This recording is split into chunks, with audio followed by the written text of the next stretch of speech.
What's up, everybody? This is Jarrett from Bowling for Soup. Hey, this is Samuel Zell. How are you guys doing? Hi, this is Frank Turner. And I am Mega Ran. And you are lucky enough to be listening to Upside Down Shark Radio. Yeah, be upside down. Don't worry about it. Hey, welcome to episode 76 of Upside Down Shark Radio, the alternative pop culture podcast, right here at youtube.com/Upside Down Shark and UpsideDownShark.com. If you haven't already, please leave a like, share, and subscribe, I guess. And if you're listening in the audio realm, then please leave a review, because if you do, then I'm able to talk more clearly. And it really helps exposure of the show. It helps us get seen by the whole Shark Tank all around the world, and helps us hopefully one day make this into a money-making venture, God willing. In the meantime, my name is Tom, and I am one of your co-hosts today. Joined with me in any minute now, hopefully, is my good friend and arguably the second most handsome member in this room, Mr. Craig Bourne. Hey, what's this I heard about second most handsome? That's my cue. How we doing, everybody? Hey. What are we looking at? We're looking at you sitting on my wire. Don't get your wires crossed, boy. I won't, but I tell you what, I'll never get confused what Upside Down Shark is. But for those who don't know, Craig, what's Upside Down Shark Radio? What if I'm confused? It would be the first time you've been confused, Craig. Upside Down Shark is your one-stop pop culture shop for stuff that to do with pop culture, I suppose. I'm very tired. It's okay. So am I. So this is going to go well. What do we talk about on Upside Down Shark? Video games, music, television shows, films. And then sometimes which probably is going to happen today, we just talk about, like, pizza. That's a pop culture thing. Where's the best place to have pizza? It's the most pop punk thing, so it's probably the most pop culture thing. We let the Sittingbourne boys stream a whole thing of Grand Theft Auto whilst they did a podcast. Never let them do that again. The audio quality did dip quite considerably. It was fun to watch, though. But yes, we like to be informative and entertain, I would say. Yeah, I'd say so. I'd say that we'd like to balance out keeping you informed with all the nerd news of the week, toppled off with a bit of hearty banter. Hey, handsome boy from the second handsome boy. Anyway, how you been?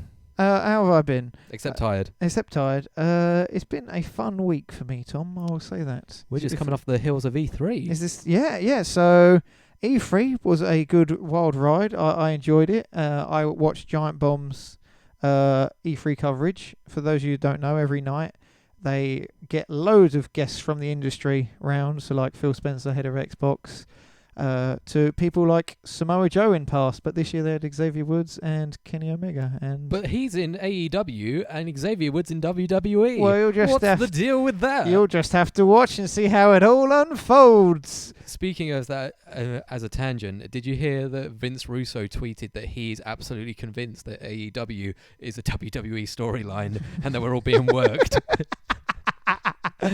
Oh, Vince Russo, bro. Maybe the storyline is that Vince Russo actually works for, what's it, Pro Wrestling Insider, or what's it called? Oh yeah, or the Wrestling Observer newsletter. Yeah, that's it. Yeah, Dave Meltzer. That's all. That's all the long con all along. But yes, lots of interesting stuff came out of E3. Yep. And then.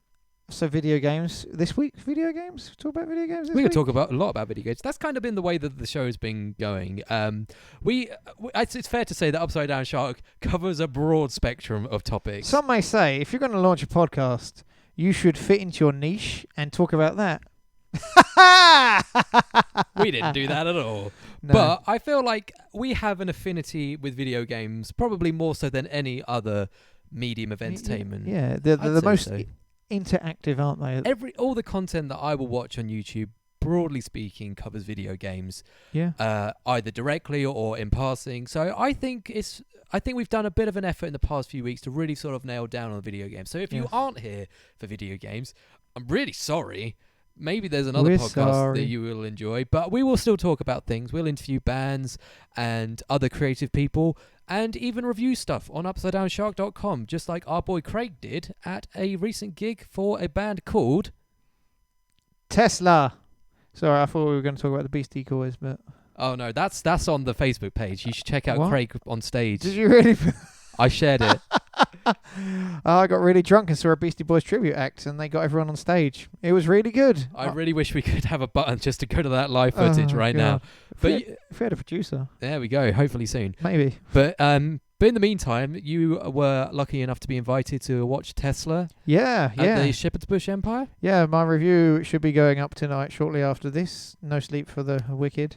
So you liked him? I did like them. Yes, not my usual music outing, I would say. But you know, Less Venga Boys. less. There was no horns like ha ha in Tesla. Yes, it was for the older generation. I would say it's skewing on hard rock, but A bit Nickelback.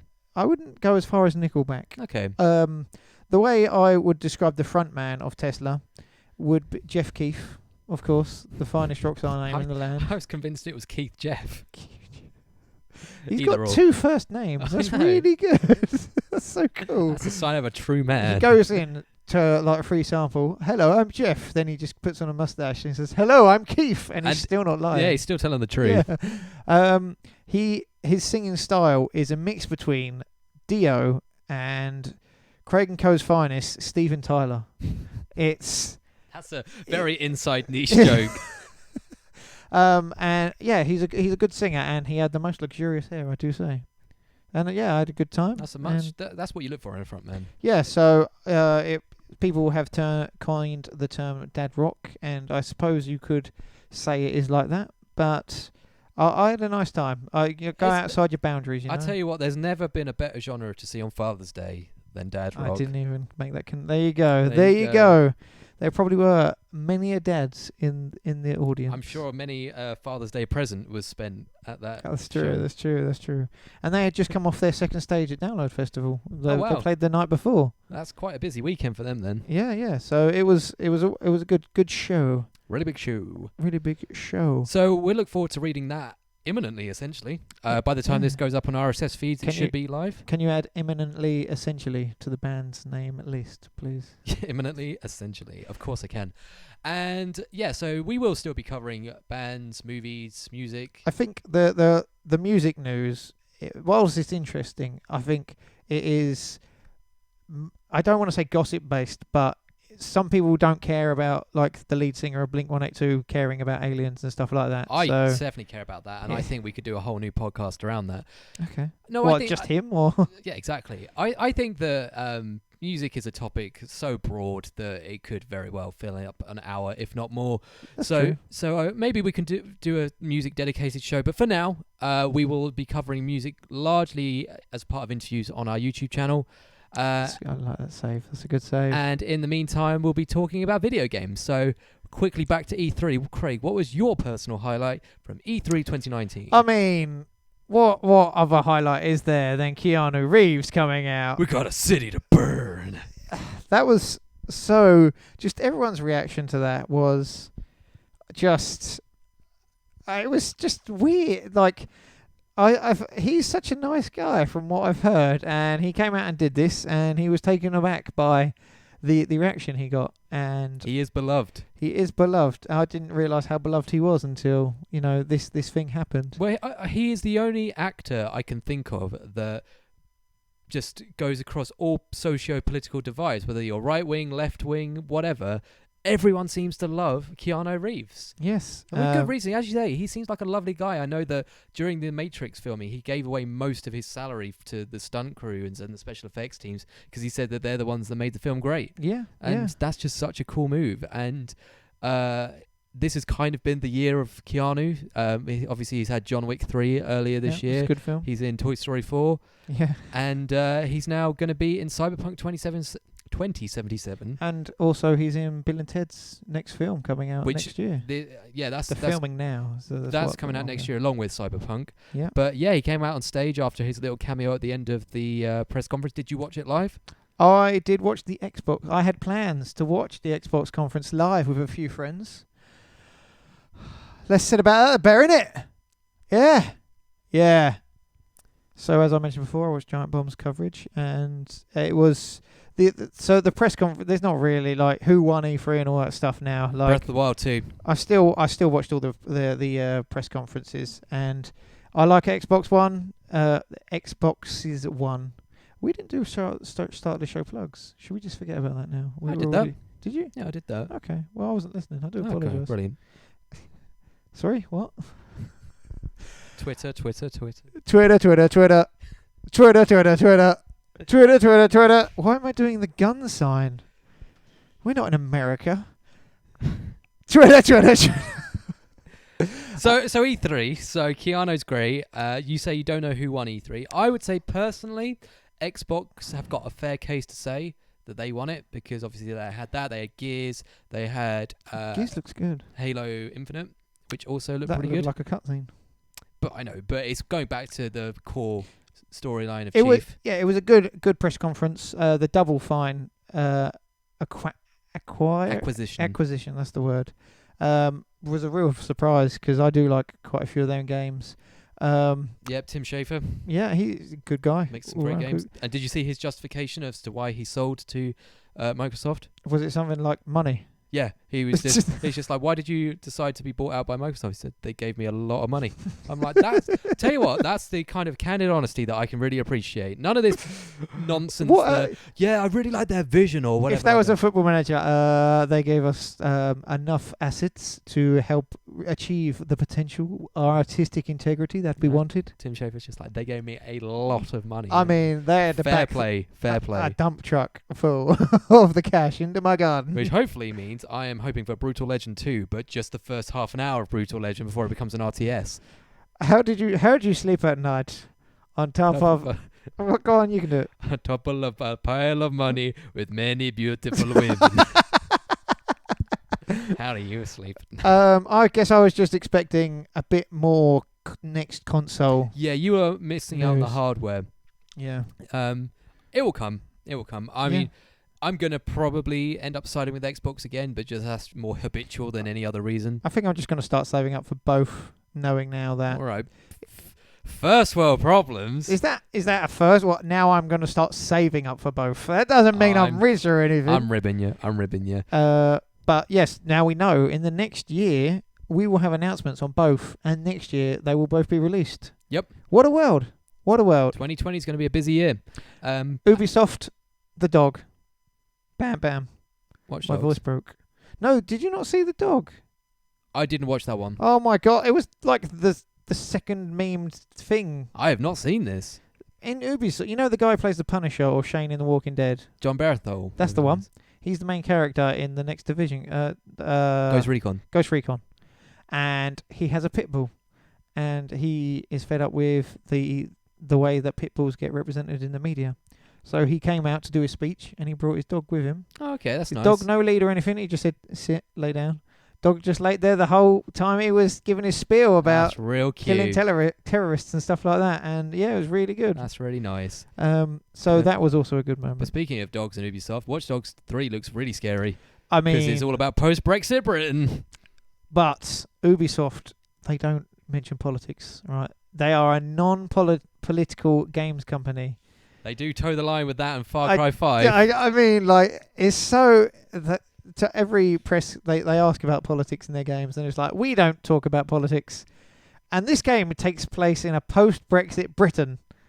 I feel like a dystopian post-Brexit Britain. It's not the dream paradise that I think some people are waiting for. When I played Watch Dogs 2, I went all stealth-like and didn't use any guns. I never played the second one. It was a lot better than the first one, from what I hear. And I wish that would have been the case, because seeing old Margaret with a handgun kill some fools before she robs a bank doesn't seem very well British, I suppose. Very well British. Yeah, it's a weird one. I think just the technology, like any NPC can become playable, was very interesting. Yeah, that was the thing that I said reminded me a lot of the Nemesis system in Shadow of Mordor. That worked really well. I think it's really ambitious what they're hoping for with this, but if it works, then it'll be impressive. I think they have 20 different voice actors, and they're all putting on different voices. Using hello, voice actors can do different voices. I am a British man. Jake the dog and Bender, right? Two completely different, right? They're just. I guess Billy West would be better. And Phoenix, Marcus Phoenix as well. Yeah. See, just you wouldn't even know. I get Fry, Bugs Bunny, same voice actor. That's a better one, isn't it? Yeah. And also the Eminem from the Eminem advert. What? The Eminem from the Eminem advert. Technical difficulties. Bum. So they got I think 20 odd voice actors to do a voice. Then using computerization, they can tweak it 15 different ways. The voice. So each 20 has 15 or something like that. That and does multiply out pretty fast. Yep. But it's yeah, like a pyramid scheme. it's good. I would say my personal highlight from E3 was probably from one of the more disappointing conferences, Nintendo's Direct. Oh, you didn't like it? I thought most of it was kind of a bit underwhelming. All right, Matt Dobbie. Didn't know I was on the sofa with him. God. Check out our roundup of E3 video, which is up on our channel. Podcast. It was last week's episode. If you want to see what we're talking about. But so you talk about how you were disappointed that Xbox didn't really have many hardware announcements. There's been more news leaked out of the Switch upgrades, arguably, than what's coming out about the Xbox. So this is post E3. Kind of. This was during the conference, wasn't it? It was just. Well, they didn't announce any new hardware. No, but they haven't announced it either yet. But it's been heavily touted, and it's the fact that they didn't announce it. Okay. There's talk of it being a Pro Switch and also like the basic Switch. You're just nothing but a basic Switch. Basic Switch. That's what all this podcast is about. Basic Switches. So it's disappointing not to see anything more about that. But everything was made right with the world with the teaser trailer for Breath of the Wild 2. It looks phenomenal. I cannot wait to sink my teeth into that game. It looks dark. It looks moody. It looks broody. So effectively, it's to Breath of the Wild what Majora's Mask was to Ocarina of Time, at least on sort of this face value. I'm excited to see what it's called. At the moment, it's just the untitled sequel to Breath of the Wild. It's powerful. It looks... I mean, Breath of the Wild, I will still maintain, is probably my favourite game of all time. If this is even half the game of what that was, even if it's just a reskin of the world they've already built, I will sink 100 hours plus into this game. Can I borrow it? I haven't played Breath of the Wild. Have you not actually played Breath of the Wild? I played it on Wii U, and then I got rid of my Wii U. You need to borrow it. You need to borrow it. I will lend it to you. Oh, that's very nice of you. It's very good. Because it's still like 60 quid, which is a lot of money. Nintendo games always keep their value. So yeah, I would say that was my personal highlight from the it did look good. The weekend. And then people saying, why are they going back to that? They created the engine. It took them 4 years to make like that engine. It's like, yeah, why not? Just go for it. Do something different, you know? And Majora's Mask is often... it's never really widely regarded as the best. Ocarina of Time was sort of always considered the standout from that era. But Majora's Mask has a rabid fan base of people who think it's the best Zelda game, because it is that sort of more dark, twisted, nuanced take. They used the assets that were already there and just turned it completely on its head. Yeah. And changed it into something different. Yeah, it was really good. What do you think of the other Zelda game? What, Cadence of Hyrule? No, the other Zelda game. Oh, Link Between what? No, Link's Awakening, is it? Is that what it? Yeah, I think it is that. The remaster one. Yes, that looks the weird toy craft looking. Is this the remake of the one that was on the Game Boy? Yes. Yeah, I haven't. With a different art style. I've never played the one on the Game Boy, so I'm really excited to play the new one. Well, the remaster. Isn't it weird how like this one game franchise had 3 different games and 3 different art styles? Like you had the weird self-shaded one with the dead zombie-looking head, and then you had the animated one, and then you had the toy-looking one, and it's like, ladies, get a man who can do all 3. Link is one hell of a guy. And it just goes to show how versatile that series is. Of all of the Nintendo properties, Zelda has always been the one that I think has made the best games, by and large. Like, obviously, Mario is timeless. I'm trying to think of another popular Nintendo... F-Zero, Star Fox. Kirby. They're all good, but Zelda are the ones which, even today... They don't even feel that dated. They seem to have a timeless quality to them. I could go back to Ocarina of Time now and still bust it out for a fair few hours. Don't think I could say the same for Kirby's Star Allies. More like Kirby Enthusiasm. So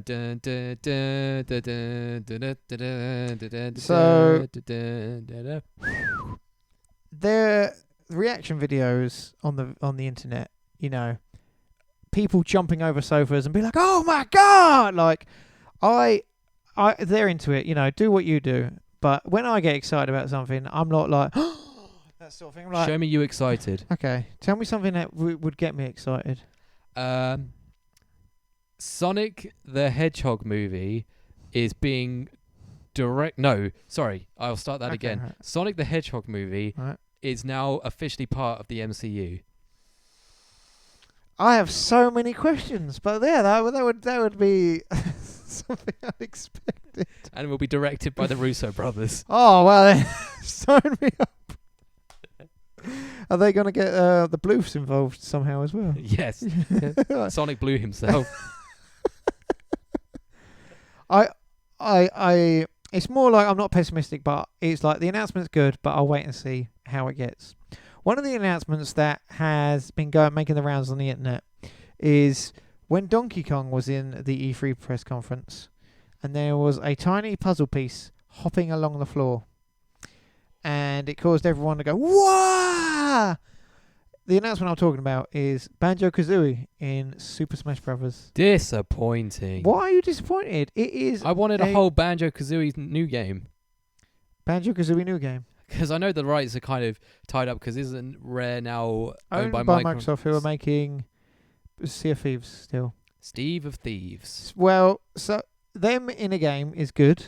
It shows Microsoft is now just willing to partner with anyone, like Nintendo, That's good. Sony with their streaming stuff, and it was a good announcement. It did make me smile. Like it's definitely one of the ones that you think of after announcing Hero from Dragon Quest at the beginning, which was I don't know who that is. It's the same- I've never played those same games. artist as your favorite anime.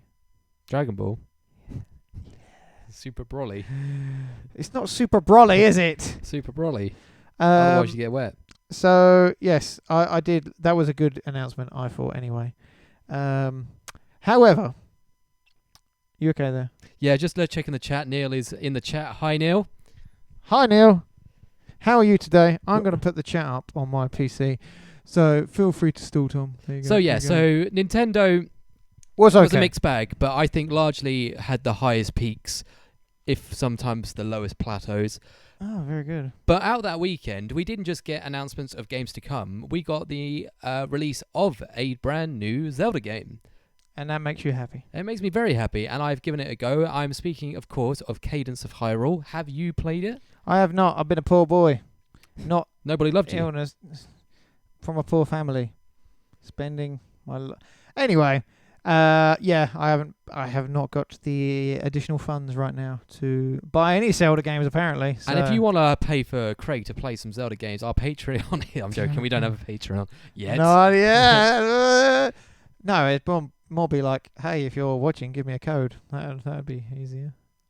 That's probably better. But so Cadence of Hyrule is made by the creators of Crypt of the Necrodancer, Well remembered. Didn't look at that. which have you played Great that? game. Yeah, yeah. I had not heard of this until I played Cadence of Hyrule.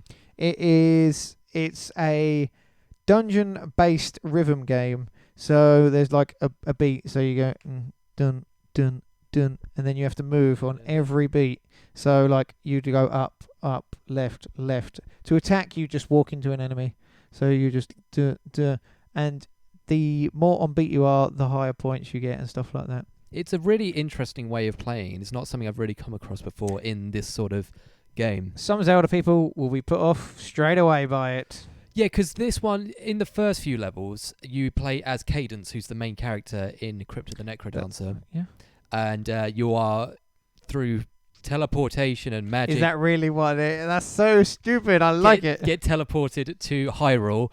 And after you've done the tutorial level, you have to pick as to whether you're going to play as Link or Zelda. Great. They have very slightly different abilities and playing styles, but I picked Link because, obviously, familiarity. But it was... He hates women, people. That's not true. That's not true. I just love men. And so if you've ever played a classic sort of, I would say Link's Awakening period Zelda game, sort of the not quite 8-bit but 16-bit era, It's that sort of graphics.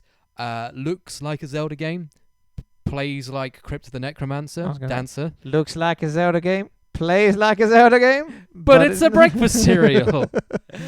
No. I really enjoyed it. It's got a mix of really well designed levels and procedurally generated dungeons, which means that you can keep visiting them again and again and it won't be quite the same. Yeah. But it was really, really good, and it sort of scratches that Zelda itch that you get after seeing the trailer for Breath of the Wild 2. So I would highly recommend giving it a play, and it would be my recommendation of the week. That is until CTR Nitro Fueled comes out later this week. Crash Team Racing's this Friday. I don't know why, but for some reason I'm very hyped about this racing game. So much so that I have started playing Mario Kart again in preparation for this. So, and now they've not just remade it from the ground up, online play, customizable karts. Penta Penguin was a character who was never officially released in Europe, is now playable. I've never heard of Penta Penguin. It was a bugged character who had all the best stats and was OP. easily accessible in the American release. Interesting. But they fixed it here. And I think I heard a few rumours that Spyro may be making an appearance in That's a kart very as well. interesting. I did see the Ripperoo is just as annoying as ever. So that's That was what he was spitting impersonation. Sorry. Spitting. Get a bit messy. So yes, that's video games, everybody. I hope you can play as Zelda in Zelda 2. Breath of the Wild. That'd be good. That it looks like you will be able to. It looks like she's going to be involved in the action as much as Link. So Yeah, we'll have that'd be to good. see. Yeah. But yes, it's been a very Nintendo Zelda heavy week, For you. and that's my. I tell you what, I tell you something. in the mood of it all, I ended up buying Majora's Mask on N64, Wind Waker on GameCube, and I know it's not really Zelda, but Sonic Adventures 2 because the soundtrack is great. Rolling around at the speed of sound. So while Tom's there just making all these extravagant purchases, your boy can't even afford shoes! If that doesn't get us demonetized, then it should. It should. Because my feet on the... Audio listeners may like to know that Craig just showed his feet to the camera. And everyone was poorer for the experience. I'm going to be a producer now, so would you like to go and give us your spiel for Track of the Week? Ha! Yeah, sure, why not? Track of the week is A Take Today with Lifeline. These are some Glaswegian rockers and therefore are the only good thing to ever come out of Glasgow because I'm not usually a fan of that city. These guys will be hitting the road at the end of this month. You can see them in Edinburgh, Glasgow, Leeds, London, Southampton or Manchester. So if you live anywhere near any of those places, definitely check them out. But without further ado, here is Take Today with Lifeline. Are you ready, Craig? Yes, I am Check ready. them out.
Upside Down Shark Radio.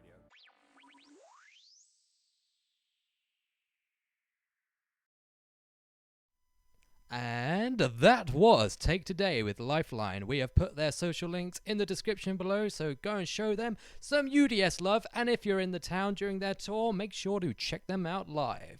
It's a good song. What do you think, Craig? I think I'm not on camera yet, so I should change that by doing this. By doing a little walkie walk. And getting tangled up in all this. That was good. I would listen to that in my own personal time.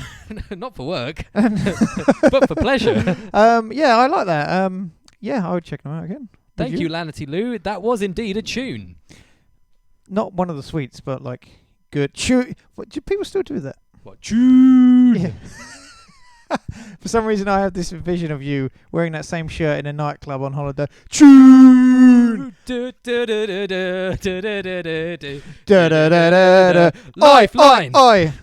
Lifeline. That's tunes going back into the band Take Today. Oh, Their okay. hit single Lifeline. Thank you, Take Today. Yes, thank you very much. Let us know in the comments if you use the phrase tune still in 2019. Do you know who doesn't use tunes? Who?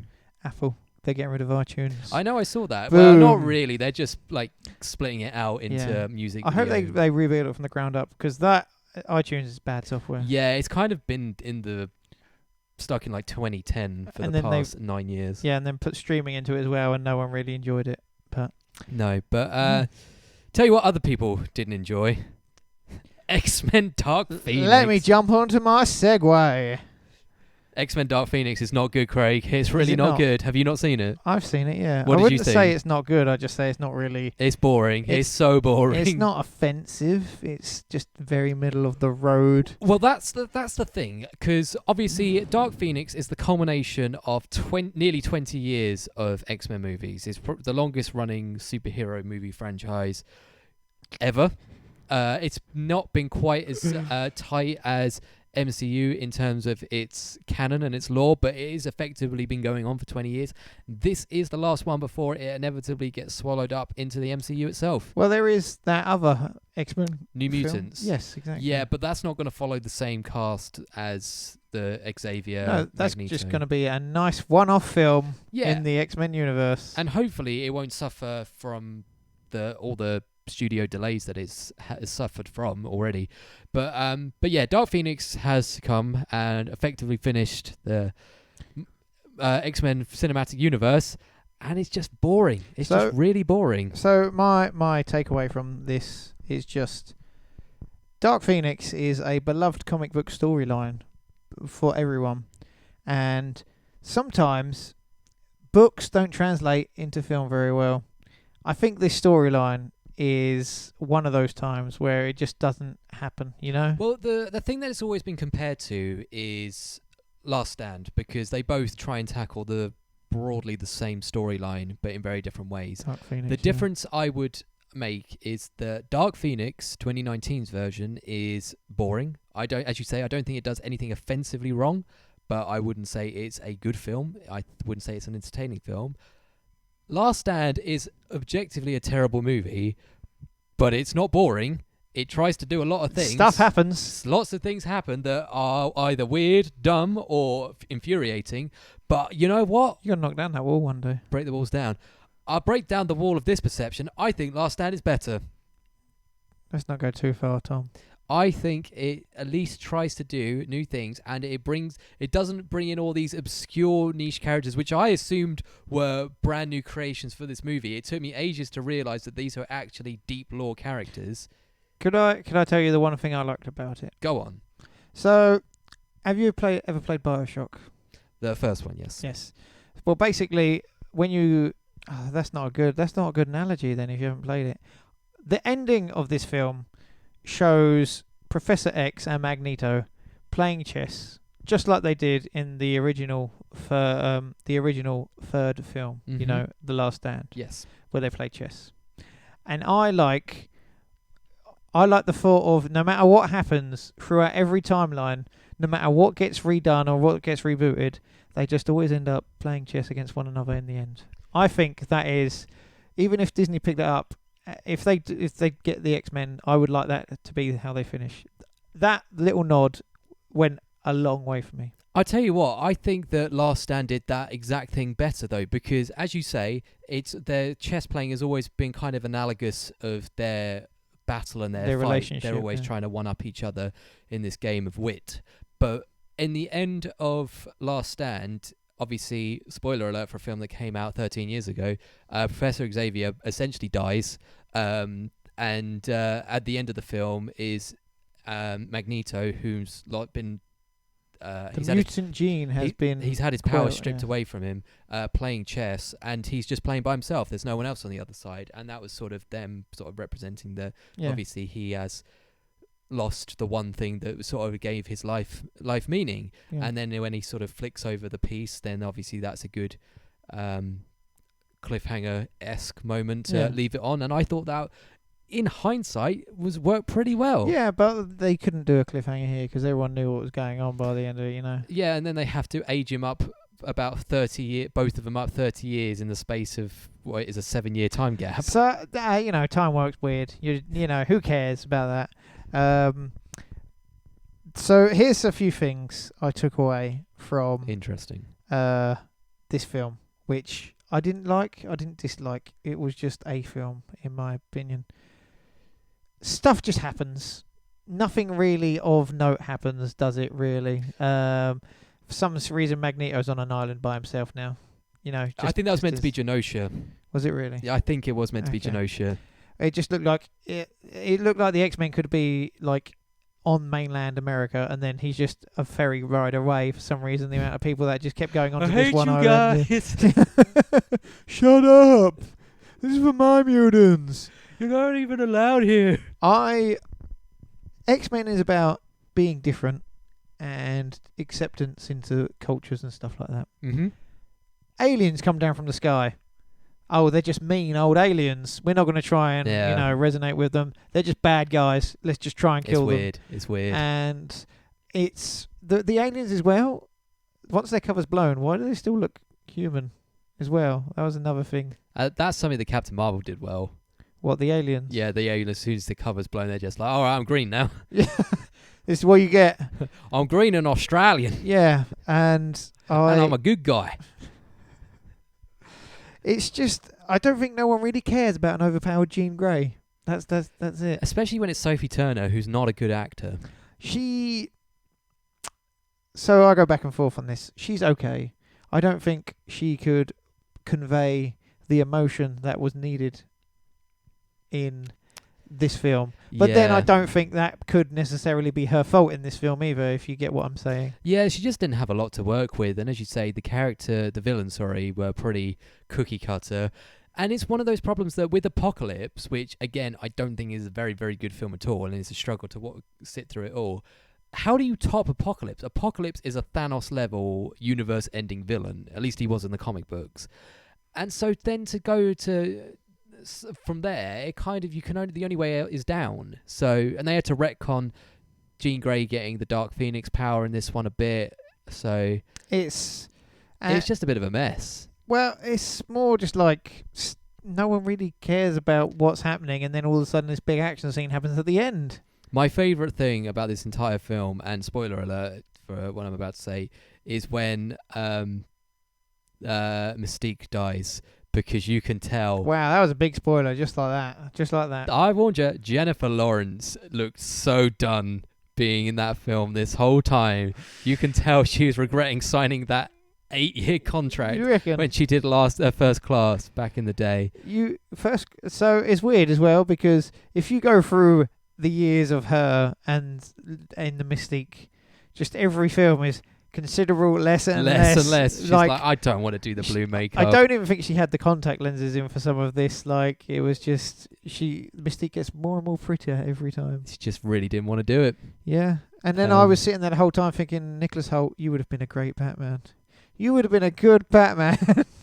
Well, apparently, I don't know if I'm making this up, but apparently she used to date Nicholas Hoult, so you can imagine that that's true. If they were on the same set, if it kind of left on less than positive terms, that's got to be a weird dynamic, being on set with your ex. So. And then they were like doing the love thing as well. Yeah, so that must not be fun to film, so that probably explains why she wasn't too happy doing it. I think the the crux of it, if we get down to it, Tom, right? What's made the last two X-Men films good? Before this, do you want me to tell you? I'll just tell you. So we're talking Days of Future Past and Apocalypse. Well, I didn't think many things made Apocalypse good, but Days of Future Past is amazing. Okay. Well, it's not Wolverine, but Wolverine did make both of those films good as well. I'm talking about... Is he in Apocalypse? Yeah. Jean Grey lets him free out of his containment prison. I can't even remember that. Yeah. There we go. Carry on. You just had a thought, then just like, oh. So with what I mean, Quicksilver. Yes. It's taken out straight away, and there's no style. Like, you know that stylish slow motion bit that everyone likes all the time. We're not doing this in this film. This is an artsy take. You can't get that here, and I think the film suffers from just that one sequence not being there. Yeah, he was so good. And so there's one bit where Jean Grey is making a train do a roly-poly for some reason, and no one knows why. That could have been made infinitely times better with Quicksilver there running around it. You could say that about almost any scene in any movie ever. What, Quicksilver being there? Just running around a bit. That scene where MCU Quicksilver dies, if the other Quicksilver was there. Evan Peters was there just to zip around him. And then they could talk about Kick-Ass, because that's the film they both came from in the first place. That's weird.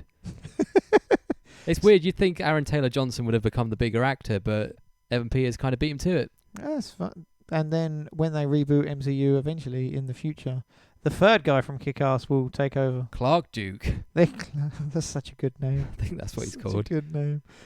So, have you got your X-Men off your chest? Well, I just wanted to... I mean, I think we both know this, but what would you say your top 3 X-Men movies are of the entire run from... Was it 2001 to now? Well, of course. X-Men Days of Future Past. Yeah, I knew it's just one of the best films ever, really. Like, it's good use of Hugh Jackman. The film isn't based around Wolverine, but he is a considerable main plot point somehow still. He's a good viewpoint for the audience. Yes, exactly. And the time stuff is just handled in such a good way, because I do like a good time travel film. What's your first favourite one? I think I would agree with... Well, it's difficult. It's difficult to split between that and Logan for me. Yeah, so Logan would probably number 2. They're very good in very, very different ways. And then, as much as it's not aged particularly well, I think X2 is also a fantastic film. Oh, no, that was the same year as Spider-Man 2 as well, wasn't it? Those two films, if it wasn't the same year, it was very close. And that's like what made everyone go, superhero films, eh? They're a thing. That's good. Yeah, I mean, I would say that Spider-Man 2 is the better of the original trilogy as well, but... Yeah, I definitely agree with you. Definitely. So we got... we're not going to go with X-Men Origins at all. We're not going to go with the Wolverine based in Japan. And we're not going with X-Men Last Stand, directed by Brett Ratner, starring... Vinny Jones as Juggernaut. The Juggernaut? He's the Juggernaut, bitch. I'm the Juggernaut. And then does Deadpool count? No. I mean, I probably wouldn't put it in my top 3. I would probably say First Class. As your third favourite. Yeah, but that you'd have to watch the original trilogy for that, because at the time it was like, everyone's like, what are they doing? This is what they've already got a cast. This doesn't make any sense. And then all the comparison pictures of like then and now. And if anything, that's a good film by itself. And then add Days of Future Past into that, and it makes it even better, because all the stupid people that were complaining in the first place, it makes even more sense. Yep. Man, just the 2 Magnetos in Days of Future Past. So good. So good. 2 Magnetos in Days of Future Past. Oh, yeah. They're not actually together. But and then the road cut as well is like future him's trying to be good and save everyone, whilst past him is just making everything so much worse. It's good. Neale in the comments has said that X2 is his favourite, followed by X-Men First Class and Days of Future Past. So he's put them in the wrong order. Yeah, I was going to say it's a weird order, but a good 3 nonetheless. Yes. But I'm excited to see. I would give the X-Men franchise half a decade to breathe, give them 5 years or so, then Okay. reintroduce them into the MCU, and I think they'll do them right there. Yeah, I mean, I think this ultimately for the MCU has helped. If they had the rights to Spider-Man, they would have definitely shoved him in the first wave. And with them not being able to do this, like, Spider-Man got a fresher lease in the MCU, and it'll probably be the same with the X-Men as well. Yeah, I think that they will benefit from the absence making the heart grow fonder. Yes. And just a quick one. Who do you reckon would be a good Wolverine then? Danny DeVito. That's what the petition of people want. He can't be Pikachu and Danny DeVito in the same. Well, Wolverine in the original comic books is about 4'11", and Yeah, but who cares? Like, you can have your own spin on things. Who cares? Like, yeah, things are there to be I want my changed. spin to be Danny DeVito. Okay. Hey, Cyclops. Which Deadpool are you now then? Who's there? Rum here. What if, right? Who's the man in the mask? Oh, I don't. Yeah, I can't think of who would make a good Wolverine. Danny DeVito. Okay. Have we got anything else to talk about this week? Have you seen Toy Story 4 yet? No, Neither have I. But because it's not out yet. But that's me. is it not out I yet? can't see films that I've haven't been seen- released yet. Well, that'd be why neither of us have watched it. Friday, Crash Team Racing, Toy Story 4, and a box of tissues. You decide what use the tissues Okay, are so for. as a final thought, ahead of its release this Friday, Toy Story 4, do you think it's a film that should have happened, or should have they left the trilogy as is? People have been saying, Tom, why they have not long ago released Toy Story 3. It's been 10 years. 10 years. They're going to make money. Disney. Most of this has been Disney. We've been talking about Disney. The whole show. WWE, owned by Disney. No, it's not. E3, owned by Disney.